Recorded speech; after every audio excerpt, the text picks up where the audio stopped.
প্রতিদিন সকালবেলা পাখির বাসা থেকে দেখবেন পাখিগুলো খালি পেটে বের হয়ে যায়। আপনাদের এই এলাকায় পাখির বাসা আছে? কি পাখির বাসা আছে? হ্যাঁ, সব পাখি আছে। তো সকালবেলা দেখবেন পাখির বাসা থেকে পাখিগুলো খালি পেটে বের হয়ে যায়। বিকেল বেলায় পাখিগুলোর ওদর ফুর্তি করে পেট ভর্তি করে আবার পাখির নিড়ে ফিরিয়ে দেয় কে? কারণ পাখিগুলো তাওয়াক্কুল করেছে কার উপর? পাখিগুলো তাওয়াক্কুল করে যদি পাখির নিড়েই বসে থাকতো, ওদের পেটে খাবার আসতো? কথা বলেন। বিশ্বনবী এটাই বললেন, তাকদু খিমাসান ওয়া তারুহু বিতানান।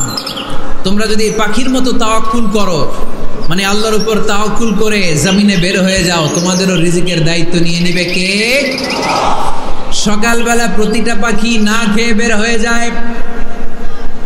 একটা পাখির পেটের ভেতরে কোনো দানা পানি নাই, কিন্তু আল্লাহর উপর তাওয়াক্কুল করে পাখিগুলো যখন বের হয়ে যায়, বিকেলবেলা পেট ভর্তি করে ওদর ভর্তি করে আবার পাখির নিরে পাখিগুলোরে ফিরিয়ে দেয় কে?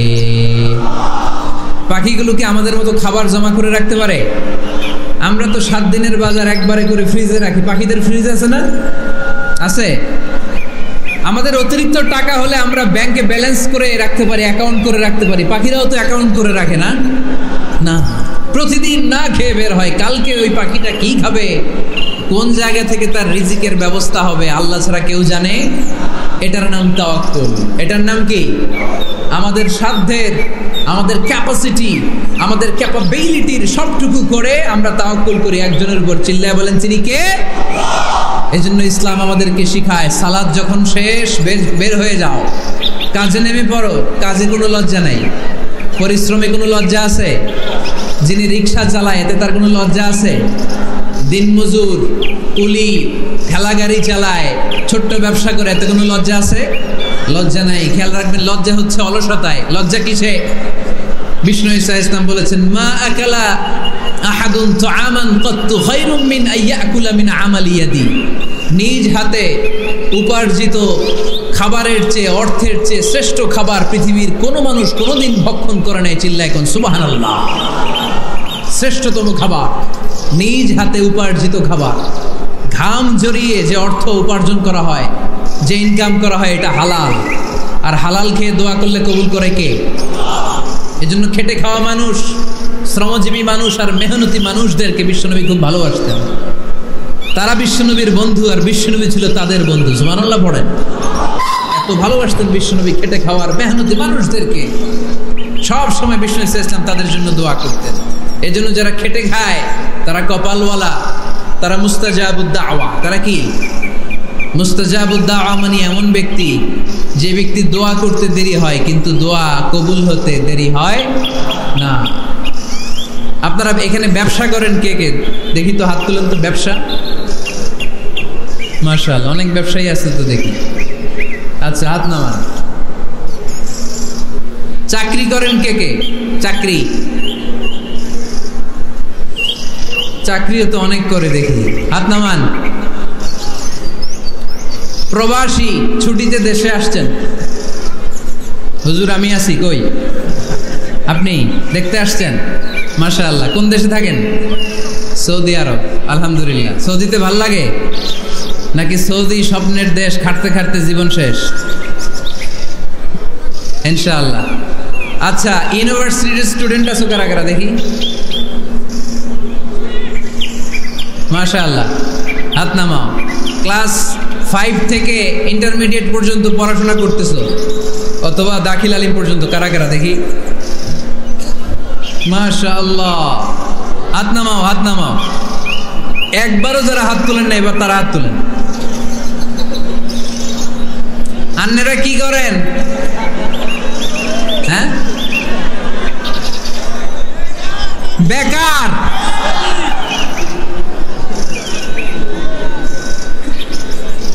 বাংলাদেশে চাকরির বাজার খুব মন্দা, ঠিক কিনা? বাংলাদেশ ইন্ডিয়াতে চাকরি পেতে অনেক কষ্ট। সামান্য একটা পদের জন্য যেখানে চেয়েছে ক্লাস 8 পাস, এখানে ডবল মাস্টার ডিগ্রি অ্যাপ্লাই করছে কয়েক লক্ষ।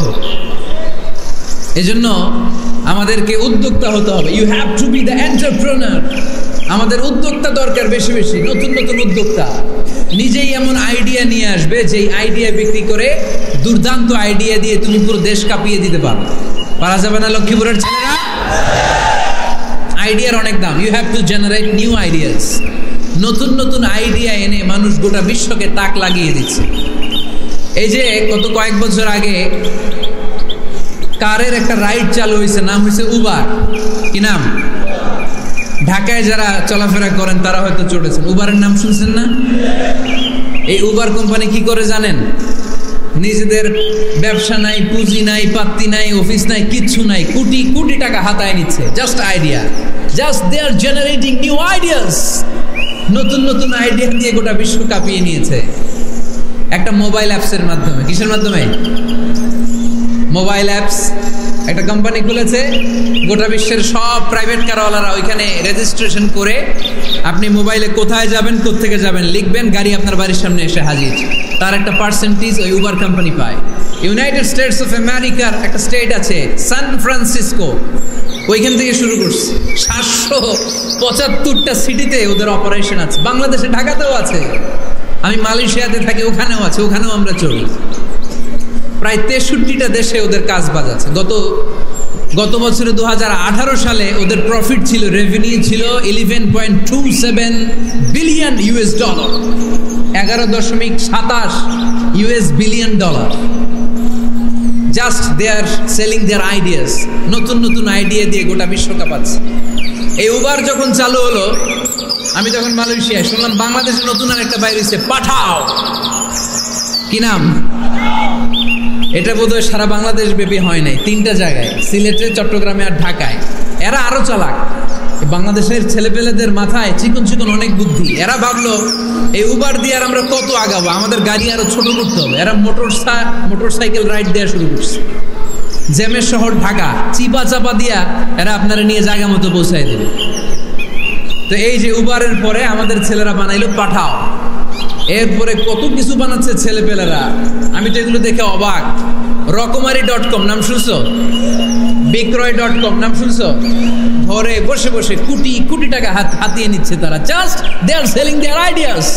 যেহেতু আমাদের চাকরি কম, ওই চাকরির বাজারে আমরা লাইন দিতে চাই না। আমাদের মেধাকে খাটিয়ে খাটিয়ে আমরা নতুন তরুণ উদ্যোক্তা বানাতে চাই। চিল্লায় বলো ঠিক কিনা? উদ্যোক্তা যত বাড়বে ততই দেশের কল্যাণ হবে। মানুষ তাদের আইডিয়াকে কাজে লাগিয়ে গোটা বিশ্বকে তাক লাগিয়ে দিচ্ছে। আমরা আমাদের সমতল ভূমিতে চাষ করতে চাই না। মালয়েশিয়াতে একটা এলাকা আছে ক্যামেরুন হাইল্যান্ড, ওরা পাহাড়ের মধ্যে চাষাবাদ করে গোটা মালয়েশিয়ার খাদ্যদ্রব্যের অভাবকে মুক্ত করে দিয়েছে। পাহাড়ের মধ্যে ওখানে ফুলের বাগান, ক্যামেরুন হাইল্যান্ড প্রায় 6000 ফিট উঁচু, প্রচন্ড ঠান্ডা।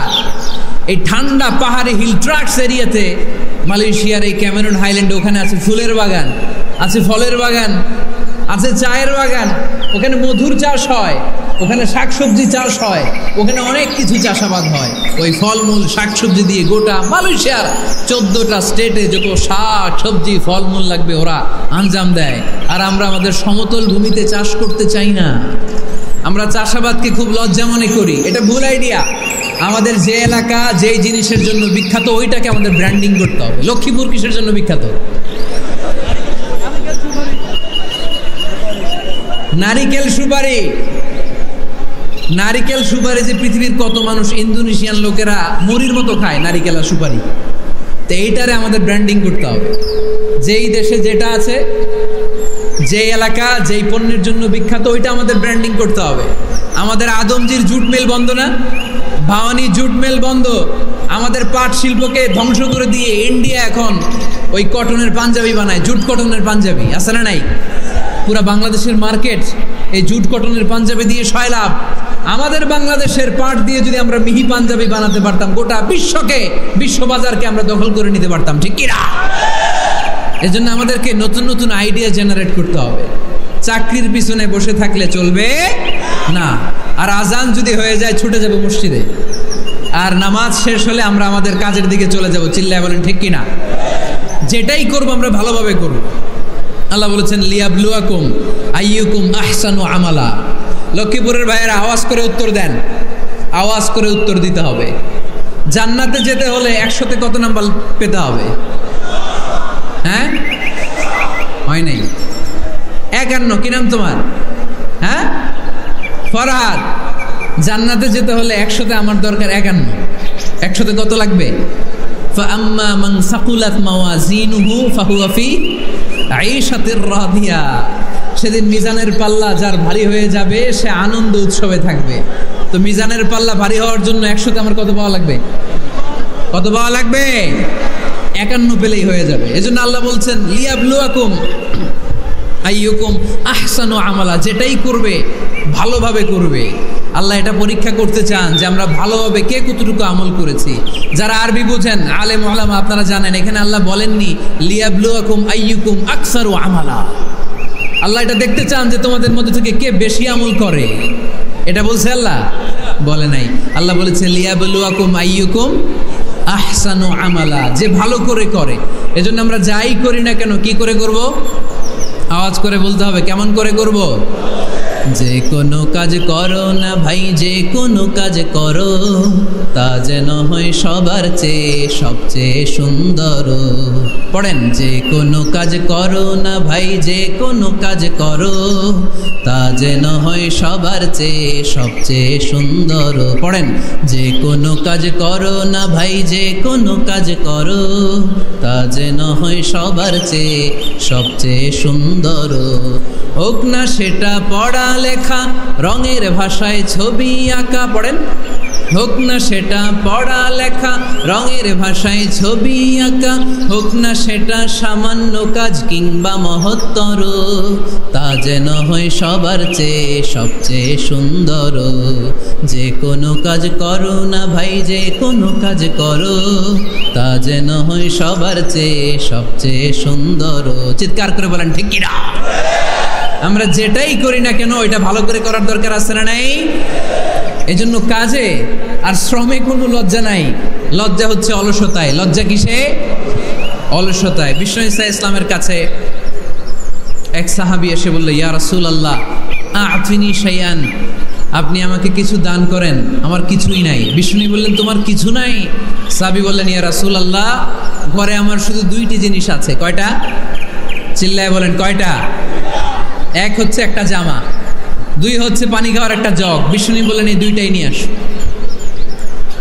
বিশ্বনবীর কথা শুনে ওই সাহাবী ঘর থেকে জামা নিয়ে আসলেন, পানি খাওয়ার জগ নিয়ে আসলেন। বিশ্বনবী সাল্লাল্লাহু আলাইহি ওয়াসাল্লাম ওনার মুবারক হাত দিয়ে এক হাতে জামা ধরে আরেক হাতে পানির জগটা ধরে সাহাবীদের দিকে উদ্দেশ্য করে বললেন, মাইয়াশতারি হাদাইন, এই 2টা জিনিস কেনার মতো কে কে আছে দেখি? কয়েকজন হাত তুলল। বিশ্বনবী বললেন, কত দিয়ে কিনবা? এক সাহাবী বলে, ইন্নী আশতারিহিমা বিদিরহাম, ও নবী যদিও এগুলো আমার দরকার নাই, কিন্তু আপনি যেহেতু নিলামে ডাক তুলেছেন, ইয়া রাসূলুল্লাহ ইয়া হাবিবাল্লাহ, আপনার সম্মানে আমি 1 দিরহাম দিয়ে 2টা জিনিস কিনে নেব। 1 দিরহাম, একটা জামা, একটা পানি খাওয়ার জগ, দাম কত? 1 দিরহাম।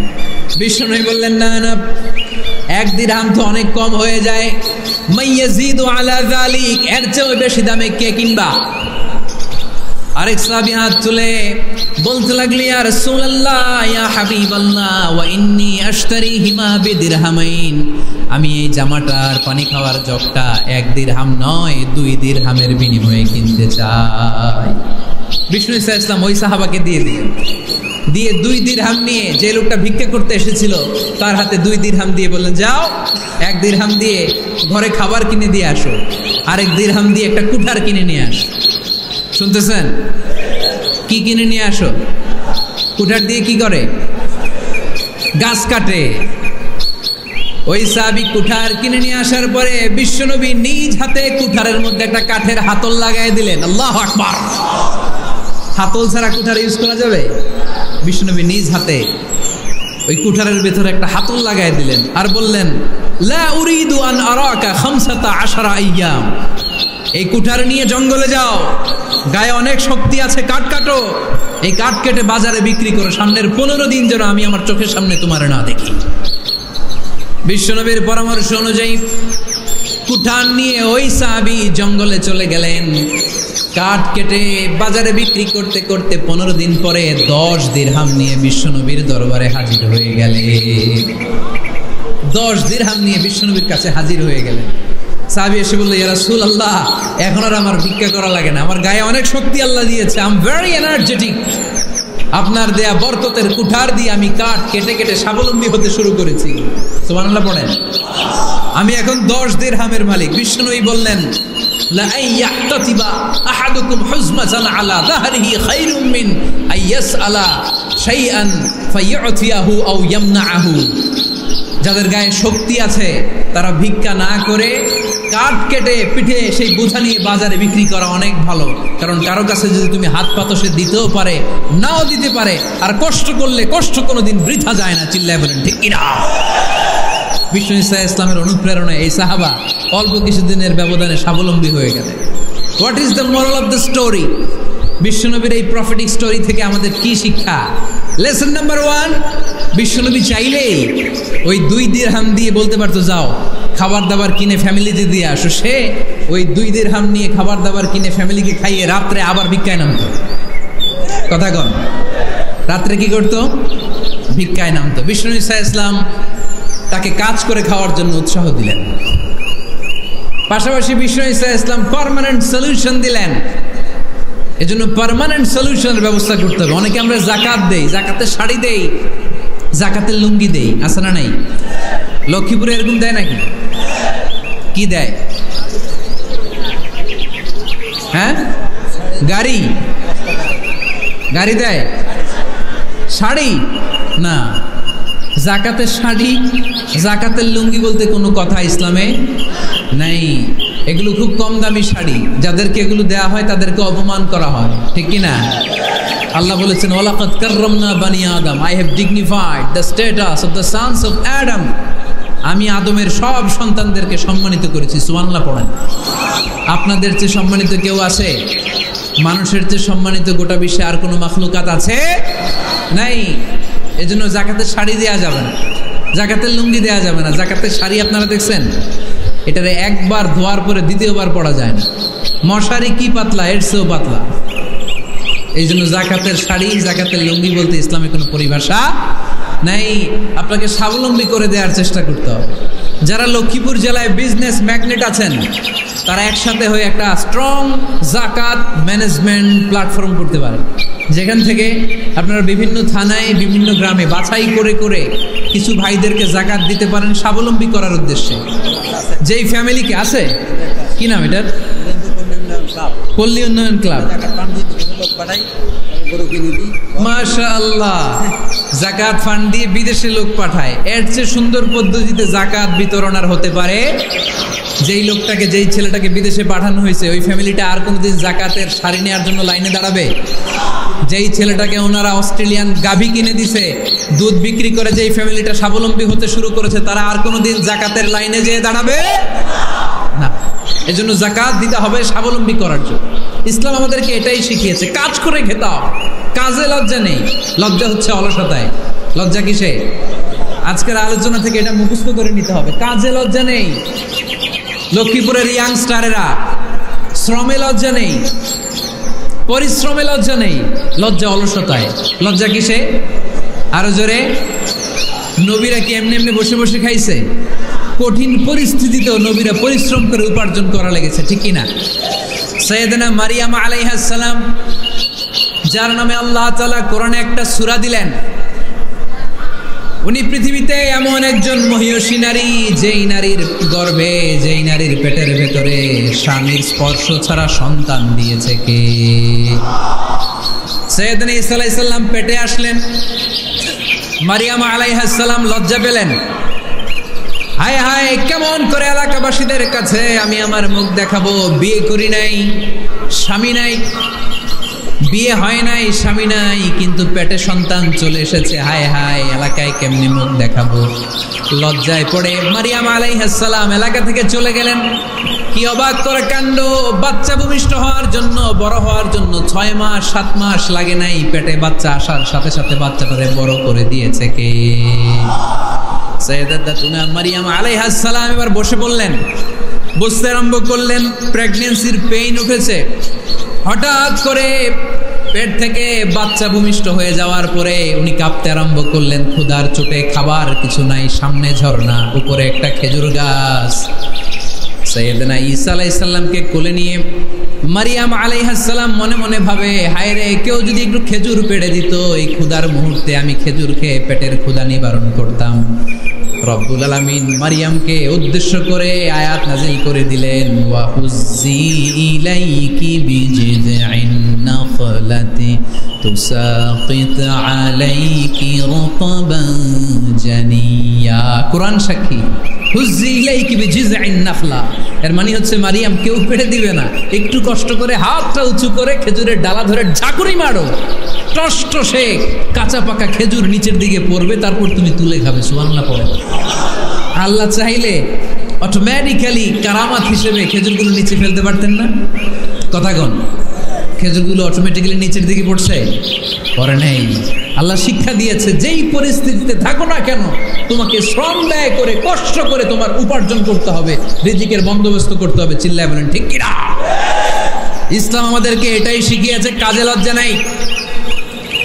আবার বিশ্বনবী বললেন, ইন খামাতিস সাআ ওয়া ফি ইয়াদি আহাদিকুম ফাসিলাতুন, তোমাদের কারো হাতে যদি একটা চারা বীজ থাকে, সে যদি দেখে কিয়ামত হতে শুরু করেছে, ফাইন ইসতাতা আন ইয়াগরিসাহা ক্বাবলা আন তাকুমাস সাআ ফালইয়াগরিসহা, কারো হাতে একটা চারা বীজ নিয়ত করেছে, চারা বীজটা রোপণ করবে, ইন দ্য মিন টাইম দেখলো কিয়ামত হতে শুরু করেছে, বিশ্বনবী বললেন, যদি তোমার সুযোগ থাকে কিয়ামত হওয়ার আগে চারা বীজটা রোপণ করে দাও।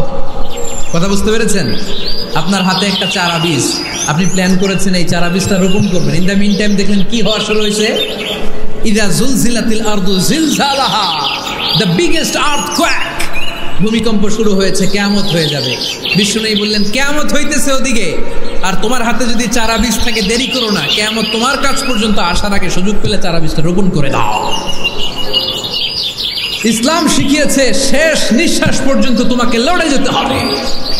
এই পৃথিবীতে কেউ কাউকে জায়গা করে দেয় না, জায়গা করে নিতে হয়। এই পৃথিবীটা, the life is not a bed of roses, এটা ফুল বিছানো কোনো ফুলসজ্জা নয়, এটা কণ্টকাকীর্ণ। কেউ আপনার স্পেস করে দিবে না, কেউ আপনাকে সুযোগ করে দিবে না, কেউ আপনার জায়গা করে দিবে না, বরং আপনি জায়গা করে নিলে টাইনা নিচে নামান। কথা বলেন? এজন্য কখনো অলসতাকে স্থান দেয়া যাবে। রসুল বাত্তালি দুঃখানু শয়তান, অলস মস্তিষ্ক শয়তানের আড্ডা। অলস যদি কেউ থাকে, এটাতে টেনে বেঁধে কাজে নামাবেন, পারা যাবে? আলহামদুলিল্লাহ, লক্ষ্মীপুরে এরকম অলস ছেলে পেলে নাই।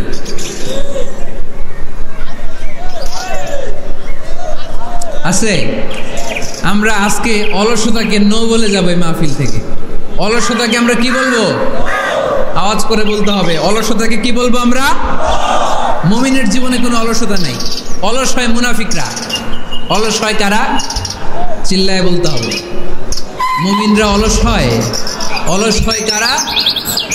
এজন্য কোরআনে আল্লাহ একথাও বলে দিলেন, ওয়াইদা কামু ইলাস সালাতি কামু কুসালা ইউরাউনান নাসা ওয়ালা ইয়াযকুরুনাল্লাহা ইল্লা কালিলা।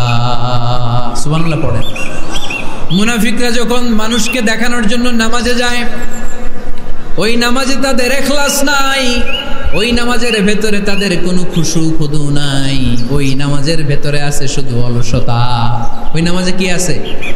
কিন্তু আমরা যখন নামাজে যাই, আমাদের অলসতা আছে? আমরা নামাজ পড়লে আমাদের হৃদয়টারে সজীব করে দেয় কে? আমরা ওযু করলে আমাদের মনটাকে চাঙ্গা করে দেয় কে? আমরা মসজিদে ঢুকলে হৃদয়টাকে প্রাণবন্ত করে দেয় কে? মুমিন তো নামাজে গেলে চাঙ্গা হয়, মুমিন ওযু করলে চাঙ্গা হয়।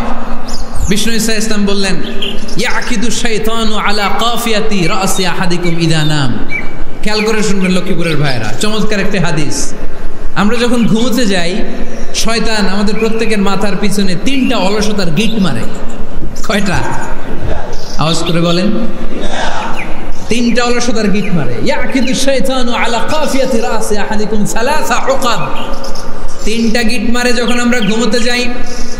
অলসতার 3টা গিট মেরে আমাদের কানের সামনে এসে ফিস ফিস করে মন্ত্র পড়তে থাকে, আলাইসা লাইলুন তাওয়িলুন ফারকুদ, আলাইসা লাইলুন তাওয়িলুন ফারকুদ। বিশাল লম্বা রাত, ঘুমাও, অনেক সময় আছে, ঘুমাও। রাত 5টা বেজে যাচ্ছে, তাহাজ্জুদের সময় শেষ হয়ে যাচ্ছে, তখনও শয়তান বলে রাত অনেক লম্বা, ঘুমাও। ফজরের সময় পার হয়ে যাচ্ছে, সূর্য উঠে যাচ্ছে, শয়তান বলে আলাইসা লাইলুন তাওয়িলুন ফারকুদ, এখনো অনেক সময় আছে, লম্বা লম্বা লম্বা চৌড়া রাত পড়ে আছে, তুমি ঘুমাও।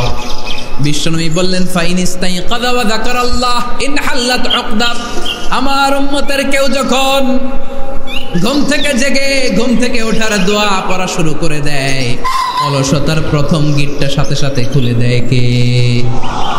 আপনি ঘুম থেকে উঠেই যখন ঘুম থেকে ওঠার দোয়া পড়বেন, আপনার অলসতার প্রথম গিট খুলে দেয় কে? ঘুম থেকে ওঠার দোয়াটা কি?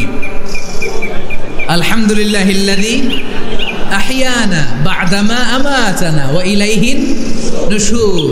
প্রশংসা সে আল্লাহ, যে আল্লাহ আমাদেরকে লম্বা একটা ঘুম শেষে, মৃত্যু শেষে আমাদেরকে ঘুম থেকে উঠালেন। এই দোয়াটা পড়ার সাথে সাথে শয়তান যে 3টা গিট মারছে, ওই 3টার একটা খুলে দেয় কে? ফাইন তাওয়াদ্দা ইনহাল্লাত উকদা। ঘুম থেকে জেগে ঘুমের দোয়া পড়ার পরে যখন কেউ ওযু করে ফেলে, অলসতার দ্বিতীয় গিটটাও খুলে দেয় কে?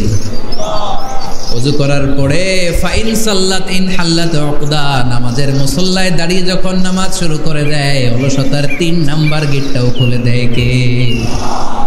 3টা গিট যখন খুলে দেয়, বিষ্ণু ইসলাম বললেন ফাসবাহা নাশীতাল কলব, নাশীত, তখন মুমিন বান্দা সজীব হয়ে ওঠে, প্রাণবন্ত হয়ে ওঠে, উচ্ছ্বসিত হয়ে ওঠে। ওয়া ইল্লা হাবিসান নাফসি কাসলান, আর যদি ঘুমিয়ে থাকে, 3টা গিট তার মাথার পেছনে শয়তানের অলসতার লেগে থাকে, তাহলে তার দিনটা শুরু হয় অলসতা দিয়ে, আর সে হয় অলসতার রাজা। চিল্লা এখন ঠিক কিনা? এজন্য আমরা কি অলস হতে চাই না কর্মঠ হতে চাই? কোন নবীরা কি অলস ছিলেন?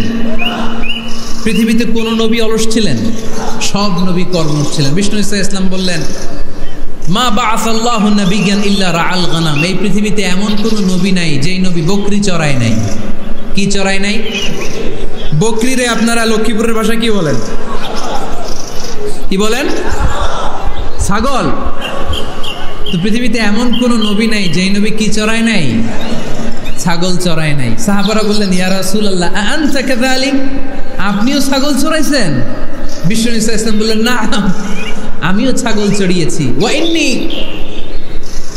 আরআহা আলা কারারাইতি আহলি মক্কা, আমি তো মক্কাবাসীদের অল্প কিছু পয়সার বিনিময়ে তাদের ছাগলগুলোকে চড়িয়ে দিতাম। সুবহানাল্লাহ পড়বেন না? বিষ্ণু ইসলাম ছাগল চড়াতেন। ছাগল চড়ানো সহজ কাজ না কঠিন কাজ? কেন কঠিন এটা? হ্যাঁ, টেরা খুঁটি মারে। হ্যাঁ, কি করে? বসে থাকতে হয়। তো ছাগল যারা পালে তারা জানে ছাগল পালা কত কষ্ট। ওরে ডানে টান দিলেও কই যায়, রশি ধরে বায়ে টান দিলে কই যায়, সামনে টানলে কই যায়, পিছনে টানলে কই যায়। সারা সপ্তাহ আপনি সময় পান না এটারে গোসল করাবেন। ভাবলেন আজকে জুমার দিন আমিও গোসল করি, এটারে গোসল করাই। এটারে আপনি পুকুর ঘাটে নিবেন, টান দিয়েছেন, ওর বাপের কিরা ও 1 ইঞ্চিও সামনে যাবে না। ঠিক কি না? এই টেরা প্রাণী আল্লাহর কি মহিমা। আল্লাহ তাআলা পৃথিবীর সবচেয়ে শ্রেষ্ঠতম মানুষদেরকে ছাগল চড়িয়ে ছেড়েছেন। ঠিক কি না? মা বাআসাল্লাহু নাবিয়্যান ইল্লা রাআল গানাম, এই পৃথিবীতে এমন কোনো নবী ছিল না যে নবীরা ছাগল চড়ায় নাই। আল্লাহ বুঝাতে চাইলেন ছাগল চড়ানো অনেক কষ্টের কাজ, অনেক ধৈর্যের প্রয়োজন। এখন নবীরা তোমরা ছাগল চড়াও, কিছুদিন পর ছাগলের চেয়েও টেরা জাতি মানুষ চড়াইতে হবে। মানুষের মধ্যেও টেরা আছে না নাই? ভালো বললে ভালোটা বুঝো না, ডানে যেতে গেলে বায়ে যায়, বায়ে যেতে বললে ডাইনে যায়, এরকম আছে না নাই? সম্মানিত ভাইয়েরা, সমস্ত আম্বিয়া আলাইহিমুসসালাম ওনারা কর্মঠ ছিলেন। সাইয়েদনা আদম আলাইহিস সালাম নিজ হাতে চারা গাছ রোপণ করে চাষাবাদের কাজ করেছেন। সুবহানাল্লাহ পড়েন। সাইয়েদনা ইব্রাহিম আলাইহিস সালাম চাষাবাদের কাজ করেছেন। সাইয়েদনা দাউদ আলাইহিস সালাম নিজ হাতে যুদ্ধের জন্য যে পোশাক পরতে হয়, যেটা পরলে গায়ের মধ্যে ছুরি মারলেও ঢুকে না, ওই শিরস্ত্রাণ বানিয়েছেন, নিজ হাতে তলোয়ার বানিয়েছেন। সুবহানাল্লাহ পড়েন। সাইয়েদনা মুসা আলাইহিস সালাম ছাগল চড়িয়েছেন। সাইয়েদনা মুসা আলাইহিস সালামের মেজাজ নরম না গরম? নবীদের মধ্যে সবচেয়ে বেশি মেজাজওয়ালা নবী ছিলেন মুসা আলাইহিস সালাম, উনিও 8 থেকে 10 বছর সাইয়েদনা শুআয়ব আলাইহিস সালামের এরিয়াতে ছাগল চড়িয়েছেন। চিল্লায় বলেন সুবহানাল্লাহ। এজন্য নবীরা যেহেতু কাজ করেছেন, কর্মঠ ছিলেন, আমরাও কর্মঠ হব, ঠিক কি না? সাহাবারাও কর্মঠ ছিলেন, বিশ্বনবীর সাহাবারাও ব্যবসা করতেন। সাইয়েদনা আবু বকরের বিশাল ব্যবসা প্রতিষ্ঠান ছিল। সুবহানাল্লাহ পড়েন। আপনারা হজ উমরা করেছেন কে কে দেখি? করছেন? মাশাআল্লাহ। যারা করে নাই আল্লাহ তাদেরকে আল্লাহর ঘর জিয়ারতের তুমি নসিব করো। বিশ্বনবীর মাকবারার সামনে দাঁড়িয়ে আমরা যেন সালাম পেশ করতে পারি, তুমি নসিব করো। বাইতুল্লাহ শরীফে এবং মসজিদ নববীতে আমরা যেন সালাত আদায় করতে পারি, আল্লাহ তুমি নসিব করো। সাইয়েদনা আবু বকর রাদিয়াল্লাহু তাআলা আনহুর ব্যবসা প্রতিষ্ঠান ছিল মক্কার কাবা ঘরের পাশেই। উনার ব্যবসা প্রতিষ্ঠানগুলো যেখানে ছিল ঠিক ওইখানে সৌদি সরকার এখন শপিং মল বানিয়ে দিয়েছে। মাতজার আবু বকর মক্কা শহরের যেখানে বহিরাগতরা এসে ওখানে ছাগল, ওখানে ঘোড়া, উট এগুলো রাখতো, আস্তাবল রাখতো, ঘোড়া আর উট যেখানে রাখা হতো ঠিক ওই জায়গায় সৌদি সরকার ওটার পার্কিং লট বানাই দিচ্ছে। মানে যেখানে আগে সাহাবাদের ব্যবসার জায়গা ওইখানে বর্তমানে শপিং মল। যেখানে আগের সময়কাল সাহাবারা উট আর ঘোড়া রেখে বাঁধতো ওইখানে এখন গাড়ি ঘোড়া রাখার ব্যবস্থা করা হয়েছে।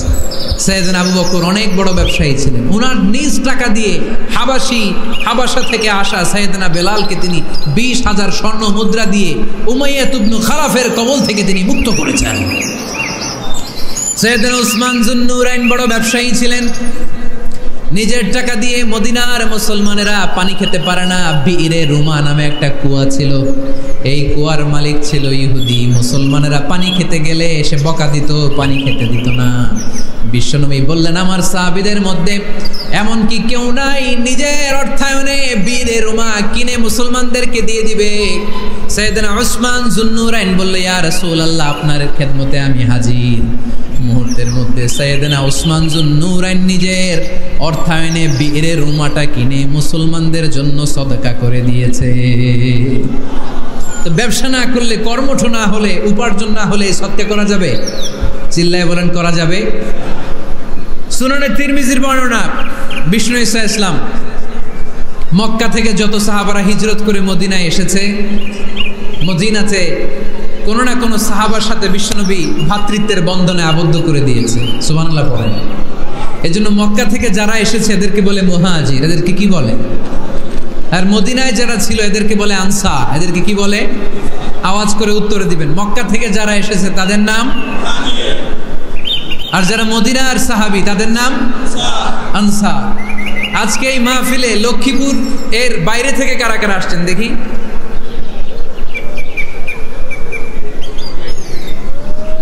মাশাআল্লাহ, মাশাআল্লাহ, অনেক আসছে। আল্লাহ ভাইদেরকে তুমি কবুল করো, হাত নামান।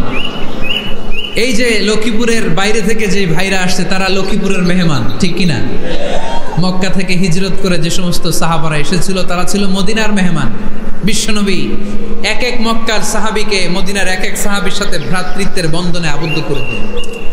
আব্দুর রহমান ইবনে আউফ রাদিয়াল্লাহু তাআলা আনহু, ওনার সাথে ভ্রাতৃত্বের বন্ধনে যে সাহাবীকে বিশ্বনবী আবদ্ধ করে দিলেন ওনার নাম হচ্ছে সাদ ইবনে রাবিয়া। কি নাম? মদিনার অনেক বড় ব্যবসায়ী। বিশ্বনবী বললেন, ও আব্দুর রহমান ইবনে আউফ, সম্পদ ছেড়ে দিয়ে, পরিবার ছেড়ে দিয়ে, স্থাবর সব ছেড়ে দিয়ে আল্লাহ রাসূলের ভালোবাসায় মক্কা থেকে মদিনায় এসেছো। মদিনায় তোমার চিন্তা নাই, সাদ ইবনে রবিকে আমি তোমার ভাই বানিয়ে দিলাম। সাদ ইবনে রবি তোমার আপন ভাইয়ের মতো।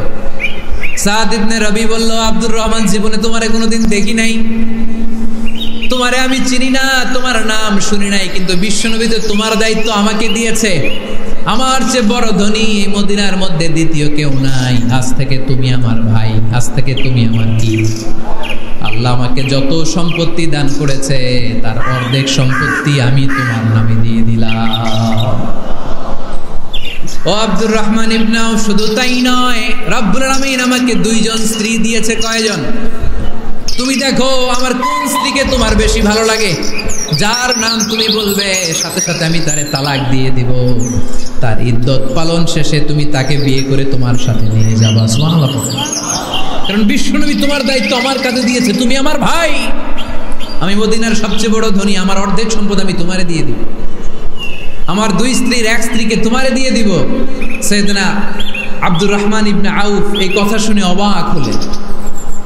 অবাক হয়ে উনিও এক অবাক কথা বললেন। উনি বললেন, লা হাজাতা লি ফি ইয়া আখি, ও আমার প্রাণের ভাই, তোমার কথা শুনে আমার হৃদয়টা ভরে গিয়েছে, কিন্তু তোমার সম্পদেরও দরকার আমার নাই, তোমার স্ত্রীরও দরকার আমার নাই। বারাকাল্লাহু ফি মালিক ওয়া লি আহলিক, আল্লাহ তোমার মালেও বরকত দেখ, তোমার সম্পদেও বরকত দেখ, তুমি শুধু একটু কষ্ট করবা। কি কষ্ট? দুল্লানি আলা সুক, show me the way to the market. তুমি মদিনায় কোনো মার্কেট আছে কিনা, শপিং মল আছে কিনা, ব্যবসা প্রতিষ্ঠান আছে কিনা আমারে দেখায় দাও। সুবহানাল্লাহ পড়ো। আমরা হইলে কি করতাম? লক্ষ্মীপুরে যারা আসছে এদের একজনকে যদি বলা হয়, ভাই আপনি এখন থেকে লক্ষ্মীপুরের ভাই, আমার অর্ধেক সম্পদ আপনারা দিয়ে দেব, কি করবে? পায়ের উপর পা তুলে খাবে আর বলবে কি আনন্দ আকাশে বাতাসে, ঠিক কিনা? এরপর যদি বলি, ভাই আমার 2 বউ, যেটারে সুন্দর লাগে বলেন তালাক দিয়ে দেই, নিয়ে যান, কি বলবে? কি আনন্দ আকাশের বাতাস। আল্লাহ রাসূলের সাহাবী আব্দুর রহমান ইবনে আউফ বললেন, লা হাজাতা লি ফি, আমার দরকার নেই। দুল্লানি আলা সুক, just show me the way to market. এখানে মার্কেট কই আছে দেখায় দাও। অবাক হয়ে গেলেন সাদ বিন রবি, বললেন, ও আব্দুর রহমান ইবনে আউফ, ঠিক আছে, তুমি যদি নিতে না চাও তোমার আমি জোর জবরদস্তি করব না। শুনে রাখো, মদিনাতে ইহুদিদের কয়নুকার একটা বাজার আছে। এই কথা বলার সাথে সাথে আব্দুর রহমান ইবনে আউফ চলে গেলেন। এর পরের দিন অল্প কিছু পনির আর ঘি দিয়ে ব্যবসা শুরু করলেন। পনির আর ঘিয়ের ব্যবসা করতে করতে করতে করতে ব্যবসায় তিনি এত লাভ করলেন, উনি বললেন, আমি যদি কখনো মদিনার বালুর মধ্যে হাত দিতাম, ওই বালুটারও সোনা বানায় দিত কে? দুল্লানি আলা সুক। লক্ষ্মীপুরের কর্মঠ যুবক ভাইয়েরা, এ আব্দুর রহমান ইবনে আউফ আমাদের প্রেরণা। উনি অন্যের ঘাড়ে পাড়া দিয়ে খেতে চায় নাই, আরেকজনের উপর ডিপেন্ডেন্ট বা নির্ভরশীল হতে চায় নাই। তিনি স্বাবলম্বী হওয়ার শিক্ষা, লেসেন কিয়ামত পর্যন্ত গোটা বিশ্বের যুবকদের জন্য রেখে গিয়েছে। চিল্লায় বলো ঠিক কিনা? দুল্লানি আলা সুক, show me the way to market. Market কোথায় দেখাও। পনির আর ঘি নিয়ে ব্যবসা করতে করতে কয়েক মাসের ব্যবধানে ইতিহাস সাক্ষী সাইয়েদনা আব্দুর রহমান ইবনে আউফ মদিনার বিশাল বড় বিজনেস ম্যাগনেটে পরিণত হয়ে গেলেন। চিল্লায় পড়েন আল্লাহু আকবার। এজন্য ব্যবসার ভিতরে বরকত ঢুকিয়ে দিয়েছে কে? বিষ্ণু বললেন, আত-তাজিরা সাদুকাল আমিন মা'আন নাবিয়্যিন ওয়াস সিদ্দীকিন ওয়াস শুহাদা'i ওয়াস সালিহিন। আমানতদার ব্যবসায়ী তারা সাধারণ কোনো মানুষ নয়, কিয়ামতের দিন নবীদের সাথে হাসর হয়ে যাবে। আপনারা যারা ব্যবসা করেন, এটা সাধারণ বিষয় নয়। বিষ্ণু ইসলাম নিজেও ব্যবসায়ী ছিলেন। ওনার জীবনের প্রথমে তিনি খাদিজা রাদিয়াল্লাহু তাআলা আনহার ব্যবসার স্টাফ হয়ে কাজ শুরু করেছেন, এরপর নিজে ব্যবসা শুরু করেছেন। এরপরে খাদিজাতুল কুবরা রাদিয়াল্লাহু তাআলা আনহা সব সম্পত্তি বিয়ের পরে বিশ্বনবীর পায়ের সামনে ঢেলে দিয়েছে। বললেন, ইয়া রাসূলুল্লাহ, এই সম্পদ আমি আপনাকে দিয়ে দিলাম, আপনি ইচ্ছা মতো দিনের প্রয়োজনে খরচ করেন। সুবহানাল্লাহ পড়েন। এজন্য বিষ্ণু ইসলাম আমাদের জন্য উপমা, আব্দুর রহমান ইবনে আউফ আমাদের জন্য উপমা। যারা ব্যবসা করেন তারা বিষ্ণু ইসলামের সুন্নাহ পালন করছেন। আত-তাজির আস-সাদুক আল আমিন। বিষ্ণুই বললেন, সত্যবাদী আমানতদার ব্যবসায়ী, যে ব্যবসা করতে যে মিথ্যা কথা বলে না। অনেক ব্যবসায়ীরা আছে পণ্য চালানোর জন্য মিথ্যা কথা বলে আর কসম কাটে, আছে না নাই? এমনটা করা যাবে? সকালবেলা স্ত্রীরে বলে, এই গরুগুলা বিক্রি করবো, তুই একটা দাম কত কমো? স্ত্রীরে শিখাই দিচ্ছে, এই গরুর দাম তুই 40,000। তো বউ বলে, ঠিক আছে, দাম কইলাম 40,000। তো এরপরে বাজারে যখন গরু বিক্রি করতে যায়, একজন যখন বলে যে ভাই এটা 30,000 টাকা দিয়ে কিনবো, কয় ভাই আল্লাহর কসম সকালে একজন 40,000 দাম কইছে, আমি দেই নাই। আছে না নাই? কৌশল করে বউরে শিখাইছে, সকালে কই তুই দাম কর 40,000। তো বাজারে যে সকালে একজন দাম করছে, দাম করে কইছে 40,000 দেই নাই, আপনার 30,000 কেমনে দেই? এরকম ডাকাইত আছে না নাই? আলহামদুলিল্লাহ লক্ষ্মীপুরে এরকম লোকজন নাই। আরে নাই, আমি কই নাই, এরা কই আছে। লক্ষ্মীপুরের মানুষ খুব ধার্মিক, আমি জানি। লক্ষ্মীপুর, নোয়াখালী, ফেনী এই বেল্টের লোকজন খুব আল্লাহওয়ালা। এদের মধ্যে আল্লাহওয়ালার সংখ্যা বেশি, এখানে আলেম ওলামা বেশি। এখানে মসজিদ মাদ্রাসা বেশি, এই জন্য এই জেলাগুলোতে আল্লাহর রহমতও বেশি। আল্লাহ তুমি এই জেলার ছেলেপেলেদেরকে, এই জেলার লোকদেরকে তুমি কবুল করো, মা বোনদেরকে তুমি কবুল করো। সম্মানিত ভাইয়েরা, এজন্য আজকের মাহফিল থেকে আমরা যেটা শিখলাম সেটা হচ্ছে পরিশ্রমে কোনো লজ্জা আছে?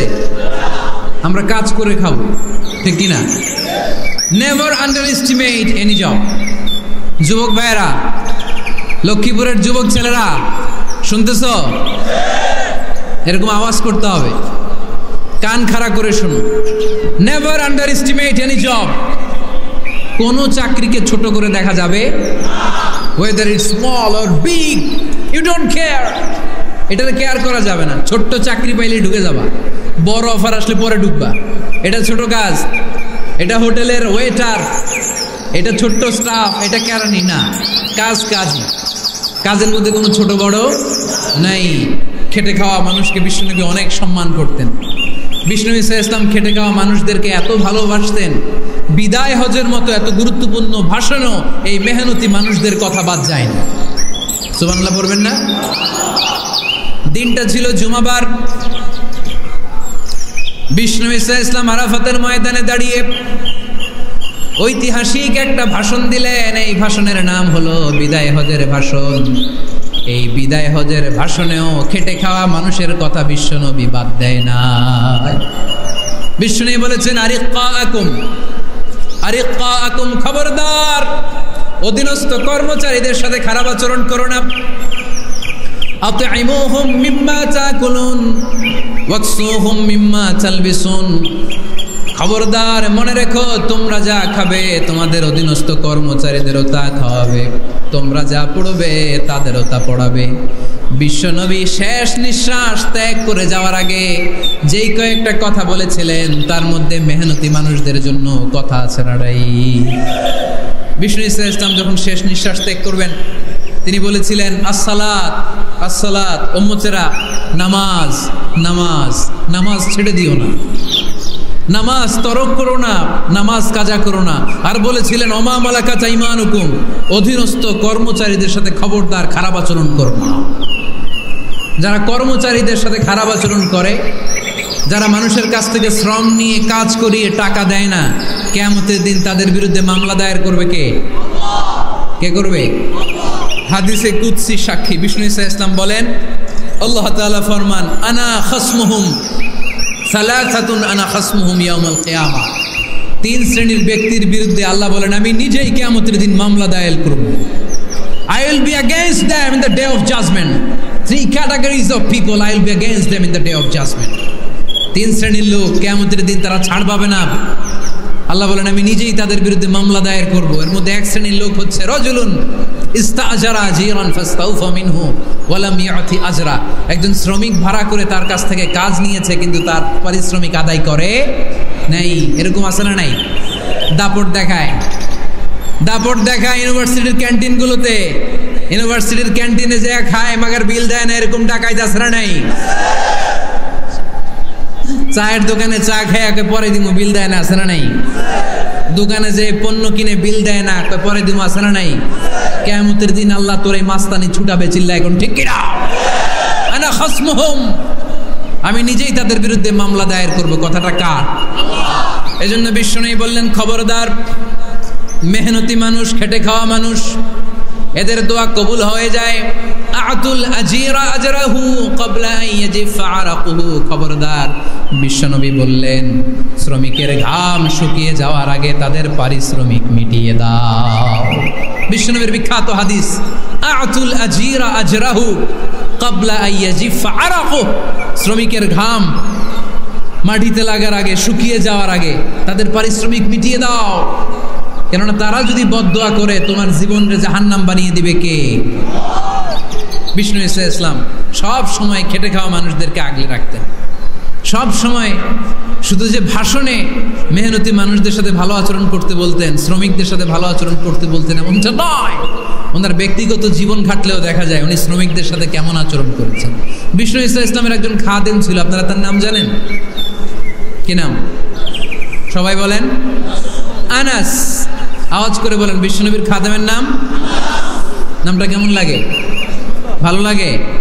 ছেলে হইলে রাখবেন তো? রাখবেন? অনেকে আমার জিজ্ঞেস করে যে আমার একটা ছেলের নাম বলে দেন। এই এলাকার যদি কারো সম্ভাব্য আগন্তুক 2-1 মাস পরেই ছেলে পৃথিবীতে আসবে, এর নাম রাখবেন আনাস। নাম কি রাখবেন? খাদিমু রাসূলিল্লাহ, আল্লাহ রাসূল সাল্লাল্লাহু আলাইহি ওয়াসাল্লামের খাদেম। এই খাদেমের কাছ থেকে একটু শোনেন ওনার মালিক কেমন ছিল, শুনবেন নাকি কষ্ট হচ্ছে? সম্মানিত ভাইয়েরা খেয়াল রাখবেন, কোন পীর সাহেবের ব্যাপারে যদি আপনি রিপোর্ট চান, পীর সাহেবের বউয়ের কাছ থেকে শুনবেন। কথা কয় না, বোঝে নাই বোধ হয়। একজন পীর সাহেব হুজুর উনি কেমন, রিপোর্ট নেবেন কার কাছ থেকে? কার কাছ থেকে? বউয়ের কাছ থেকে। একজন বড় সাহেব, বড় নেতা, তার ব্যাপারে যদি রিপোর্ট পেতে চান, আমি কয়েকটা জায়গা বলে দিই, এই জায়গাগুলো থেকে রিপোর্ট নেবেন। 1 নাম্বার তার ড্রাইভার, 1 নাম্বার। 2 নাম্বার তার বাড়ির দারোয়ান, 2 নাম্বার। 3 নাম্বার তার খাদেম, 3 নাম্বার। 4 নাম্বার তার ঘরের কাজের মেয়ে, 4 নাম্বার। এদের কাছ থেকে আসল রিপোর্ট পাওয়া যায়, ঠিক কিনা? এবার বিশ্বনবীর ব্যাপারে বিশ্বনবীর খাদেম কি বলে শুনবেন? বুঝে নাই বোধহয়। বিশ্বনবীর ব্যাপারে বিশ্বনবীর খাদেম কি কমেন্টস করছে শুনতে চান? খাদেমের নাম আরো জোরে বলতে হবে। আনাস রাদিয়াল্লাহু তাআলা, আনাস রাদিয়াল্লাহু তাআলা আনহু বলেন, বিশ্বনবী যখন মক্কা থেকে মদিনায় হিজরত করে আসলেন, মদিনার অলিতে গলিতে আনন্দের বন্যা বয়ে গেল। তলা আল বাদরু আলাইনা বলে সবাই বিশ্বনবীকে বরণ করে নিল, সবাই বিশ্বনবীর সাথে দেখা করতে আসলো। সবাই যখন আনসারী নারী পুরুষরা দেখা করতে যায়, আমার আম্মাও বলল, আনাস মক্কা থেকে বিশ্বনবী এসেছে, চলো তোমারে নিয়ে দেখা করতে যাই। আনাসের মা আনাস রাদিয়াল্লাহু তাআলা আনহু তখন খুব ছোট্ট, তিনি যে দেখে মানুষের ভিড়ে আনাসকে নিয়ে সামনে যাওয়া যায় না। আর তিনি দেখলেন মদিনার অলিতে গলিতে মানুষের ভিড়, আনসারি আবাল বৃদ্ধ বনিতা নারী পুরুষ সবাই বিশ্বনবীর সাথে দেখা করছে। আর যারাই দেখা করছে হাতে কোনো না কোনো হাদিয়া নিয়ে বিশ্বনবীর সাথে দেখা করতেছে। সুবহানাল্লাহ কইবেন না? আনসারি যত সাহাবারা বিশ্বনবীর সাথে দেখা করতে এসেছে, কি নিয়ে আসছে? কথা কয় না। তাহাদাও তাহাব্বু, হাদিয়া দাও, একে অপরকে হাদিয়া দাও, তোমাদের মধ্যে ভালোবাসার বন্ধনকে বাড়িয়ে দিবে কে? আনাসের মা বললেন, আমি মানুষ ধাক্কাতে ধাক্কাতে বিশ্বনবীর সামনে পর্যন্ত গেলাম, যে দেখি সবাই বিশ্বনবীর হাদিয়া দেয়। আমি বিশ্বনবীর সামনে যে কাঁদো কাঁদো সরে বললাম, ইয়া রাসূলুল্লাহ, ইয়া হাবিবাল্লাহ, লাম ইউবকি রাজুলুন ওয়ালা ইমরাআতুন মিনাল আনসার ইল্লা ক্বাদ আতহাফাকা বিতুহফা। ও নবী, আমি দেখতে পেয়েছি আনসারী এমন কোন নারী নাই, এমন কোন পুরুষ নাই যে আপনাকে আপনার হাতে কোনো না কোনো হাদিয়া দেয় নাই। ওয়া ইন্নী লা আকদিরু আলা যালিকা মা উতহিফুকা বি। কিন্তু ইয়া রাসূলুল্লাহ, ইয়া হাবিবাল্লাহ, আমার কাছে তো কোনো টাকা নাই, আমার কাছে কোনো পয়সা নাই, আমার ঘরে এমন কোনো জিনিস নাই যেই জিনিসটা আমি আপনারে হাদিয়া দেব। ইল্লা ইবনি হাযা, আমার এই নার ছেঁড়া ধন কলিজার টুকরা সন্তান আনাস ছাড়া। ও আখিরি জামানার পয়গম্বর, আমি আমার কলিজার টুকরা আনাসকে আপনারে হাদিয়া দিয়ে দিলাম। ইয়া রাসূলুল্লাহ, মদিনার আনসারী এমন কোন নারী পুরুষ কেউ তো বাকি নাই যে আপনাকে হাদিয়া দেয়নি, সবাই তো হাদিয়া দিল, কিন্তু আমি তো হাদিয়া দেওয়ার মতো আমার কাছে কিছু নাই। আপনারা কি হাদিস থেকে নেয়া এই গল্পটা বুঝতে পেরেছেন? কথাটা শুনতেছিলেন? আনাস রাদিয়াল্লাহু তাআলা আনহুর মা বললেন, ইয়া রাসূলুল্লাহ, আনসারী এমন কোন নারী নাই, এমন কোন পুরুষ নাই যে আপনারা হাদিয়া দেয় নাই, কিন্তু আমার তো হাদিয়া দেওয়ার মতো কিছু নাই আমার এই কলিজার টুকরা আনাস ছাড়া। কি আর আমি করবো, আমার কলিজার টুকরা আনাসকে আমি আপনার দরবারে হাদিয়া দিয়ে দিলাম। ইয়া রাসূলুল্লাহ, আমার ছেলেটারই আপনারা হাদিয়া দিলাম। খুদহাদা ইয়াখদুমু কামা বাদালাক, আপনার যেই কাজ লাগবে, যেই খেদমতের প্রয়োজন আপনার এই খেদমত করবে। ও নবী, আমি জানি আনাস আপনার বেশি খেদমত করতে পারবে না। আনাস আপনার মেসওয়াক এনে দিবে, অজুর পানি এনে দিবে, জুব্বা লাগলে জুব্বাটা এনে দিবে, ছোটখাটো কাজ করে আপনারে সাহায্য করবে। আমার কলিজার টুকরা সন্তানকে চিরকালের জন্য আমি আপনারে হাদিয়া দিয়ে দিলাম। আনাস রাদিয়াল্লাহু তাআলা আনহু বর্ণনা করছেন, আমি দাঁড়িয়ে দাঁড়িয়ে শুনছি আমার আম্মা বলছে আমি নাকি বিশ্বনবীর জন্য হাদিয়া। সুবহানাল্লাহ পড়েন। এবার খেদমত শুরু করলো সাইয়েদনা আনাস। ছোট্ট মানুষ কি আর করবে, কতটুকু খেদমত আর করতে পারবে? বিশ্বনবীর মেসওয়াকটা এনে দেয়। সুবহানাল্লাহ পড়েন। বিশ্বনবীর আতরের শিশিটা এনে দেয়, বিশ্বনবীর জাইতুনের তেলের বোতলটা আগিয়ে দেয়, বিশ্বনবীর জামাটা প্রয়োজনে বিশ্বনবীর হাতে এনে দেয়।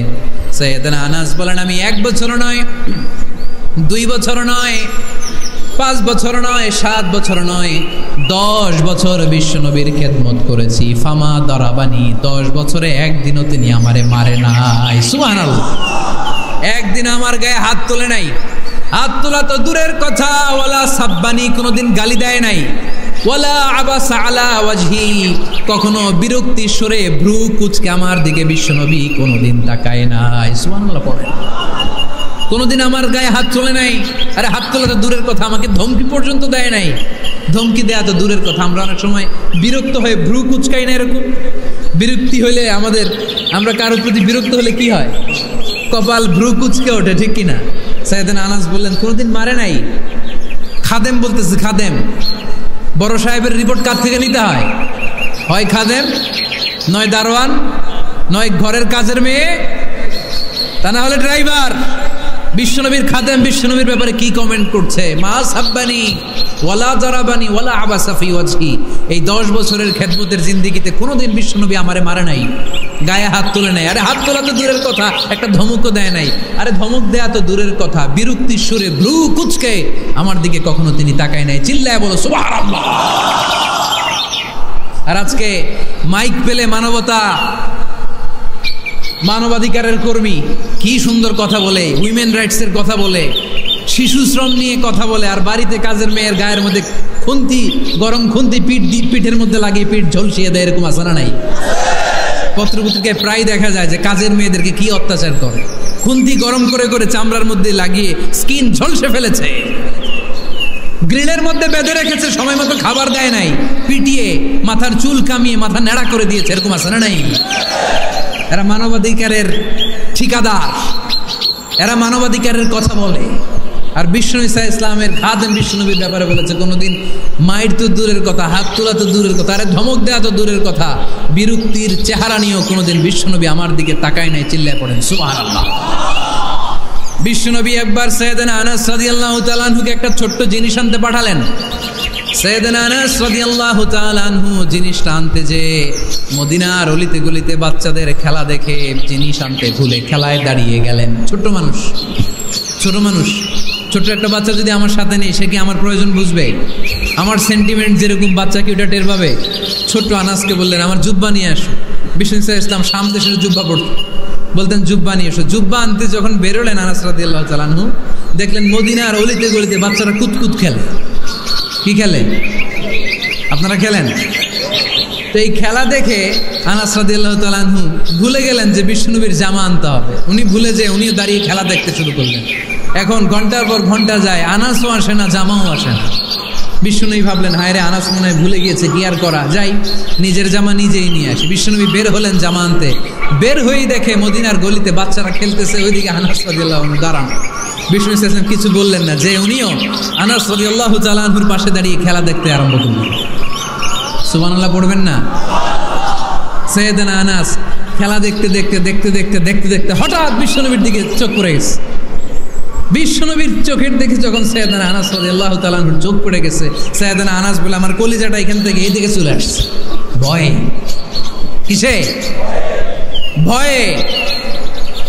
উনি বললেন, আমার গলা শুকিয়ে যেতে আরম্ভ করলো, কাঁপতে লাগলাম।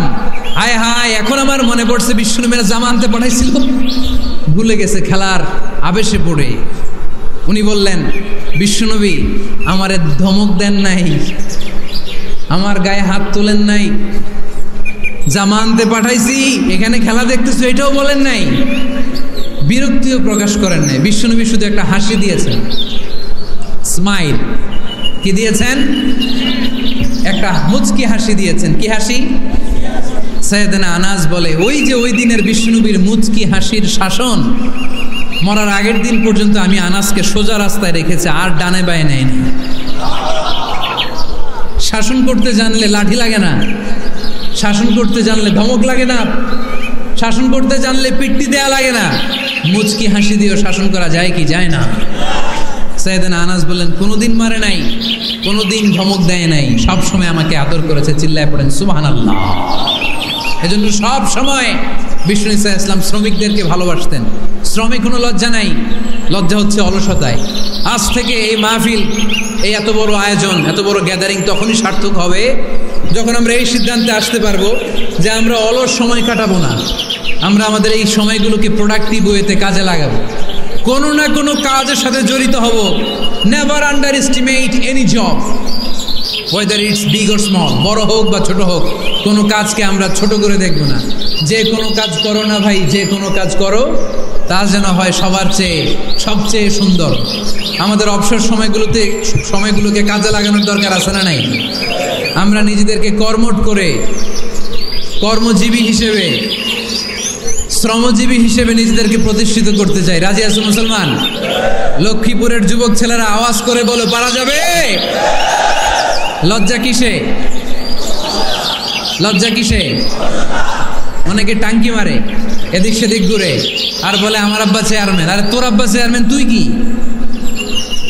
আমার আব্বা MP, member of the parliament. আরে তোর বাবা এমপি, এটা তো তার গৌরব, তোর কি আছে সেটা বল। এজন্য নিজের পায়ে দাঁড়াবো। অলসতার সাথে আমাদের কোনো সম্পর্ক। আজকের এই মাহফিল থেকে আমরা অলসতা, অকর্মণ্যতাকে নো বলে দিলাম। অলসতাকে আমরা কি বললাম? আরো জোরে বলতে হবে, অলসতাকে কি বলবো? আর সব সময় কর্মঠ থাকবো, এনার্জেটিক থাকবো, নিজের পায়ে দাঁড়াবো, আইডিয়া জেনারেট করব, এন্টারপ্রেনার হওয়ার চেষ্টা করব, নতুন নতুন উদ্যোক্তা হওয়ার মাধ্যমে আমরা আমাদের নিজেদের ভাগ্য পরিবর্তনের চেষ্টা করব। কারণ আল্লাহ বলেছেন ইন্নাল্লাহা লা ইউগাইয়িরু মা বিকাওমিন হাত্তা ইউগাইয়িরু মা বিআনফুসিহিম। আল্লাহ তাআলা ততক্ষণ পর্যন্ত কোনো জাতির ভাগ্যের চাকার পরিবর্তন করে না যতক্ষণ পর্যন্ত ওই জাতি নিজে নিজের ভাগ্যের চাকার পরিবর্তন করতে না চায়। চিল্লা এখন ঠিক কিনা? লাকাদ খালাকনাল ইনসানা ফি কাবাদ। আমি মানব জাতিকে কষ্ট সহিষ্ণু আর কর্ম সহিষ্ণু করে তৈরি করেছি। স্রষ্টা আমাদেরকে সৃষ্টি করে এক সংগ্রামে ঠেলে দিয়েছে। এখানে সংগ্রাম না করলে বেঁচে থাকা যায়? আমাদের সংগ্রামটা শুরু হয়েছে যখন আমরা মায়ের পেট থেকে বেরিয়েছি, ঠিক কিনা? একটা বাবার স্পার্মের মধ্যে 2 কোটি যদি শুক্রাণু না থাকে সেখান থেকে সন্তান হয় না। তার মানে এই 2 কোটি শুক্রাণুর মধ্য থেকে আপনি একজন সফল মানুষ, যিনি বাকি 2 কোটির মধ্য থেকে সব শুক্রাণুগুলোকে হারিয়ে আপনি সফল হতে পেরেছেন। সেখান থেকে দুনিয়ার বুকে আপনি যখন এসেছেন আপনাকে সংগ্রাম করে আসতে হয়েছে। যারা সিজারের মাধ্যমে পৃথিবীতে আসে তাদের এই সংগ্রামটা থাকে না, কিন্তু যারা নর্মাল প্রসেসে পৃথিবীতে আসে তাদের প্রচণ্ড সংগ্রাম করে, প্রচণ্ড চাপা খেয়ে পৃথিবীতে আসতে হয়, ঠিক কিনা? কারণ আমাদের সাইজ ছিল অনেক বড়। আমাদের মায়ের যে অঙ্গটা দিয়ে আমরা পৃথিবীতে আসব ওই জায়গাটা ছিল খুবই সরু। আমাকে সংগ্রাম করে, আমাকে যুদ্ধ করে, আমার নিজের অস্তিত্বের প্রমাণ দিয়ে চিৎকার মেরে এই পৃথিবীতে আসতে হয়েছে। চিল্লায় বলো ঠিক কিনা? এই জন্য এই পৃথিবীর বুকে আমরা যতদিন থাকবো সংগ্রাম করে বাঁচতে হবে, ঠিক কিনা? পরিশ্রমে লজ্জা আছে? লজ্জা কিসে? মনে থাকবে লক্ষ্মীপুরের ছেলেরা, যে আয়াত দিয়ে শুরু করেছি সে আয়াত দিয়ে শেষ করছি। যখন সালাতের সময় হয় মসজিদে যাব, আর সালাত যখন শেষ হয় তখন মসজিদের বাইরে আমরা কাজে নেমে পড়বো। রাজি আছি তো? فَإِذَا قُضِيَتِ الصَّلَاةُ فَانْتَشِرُوا فِي الْأَرْضِ وَابْتَغُوا مِنْ فَضْلِ اللَّهِ وَاذْكُرُوا اللَّهَ كَثِيرًا لَعَلَّكُمْ تُفْلِحُونَ। যখন তোমাদের সালাত শেষ হয়ে যায় তখন তোমরা কর্মস্থলে ছড়িয়ে পড়ো, আল্লাহর রিজিক তালাশ করো, তাহলে তোমাদেরকে সফল বানাবে কে? আল্লাহ আমাদের সবাইকে কথাগুলো বুঝার ও আমল করার তৌফিক দান করুক। আমরা পড়ি আমিন। সুবহানাকাল্লাহুম্মা ওয়া বিহামদিকা আশহাদু আল্লা ইলাহা ইল্লা আনতা আস্তাগফিরুকা ওয়া আতুবু ইলাইক।